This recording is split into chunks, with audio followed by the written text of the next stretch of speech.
అతి వేగంతో కారు అదుపు తప్పి స్తంభాన్ని ఢీకొట్టి చెరువులోకి దూసుకెళ్లిన సంఘటన రంగారెడ్డి జిల్లా కేశంపేటలో జరిగింది.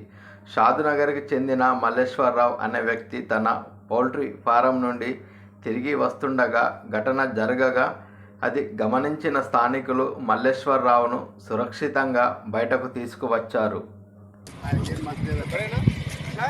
ఇప్పల్పల్లి కట్ట మీదకించి కారు పోయింది. ఇట్లా చక్కగా పోయి స్తంభానికి గుద్దేసింది. మొత్తం చిల్లర పోయి పడ్డది కారు. ఇప్పుడే జస్ట్ 1 minute ముందు ఇగో లైన్ స్తంభం మొత్తం ఇరిగిపోయింది.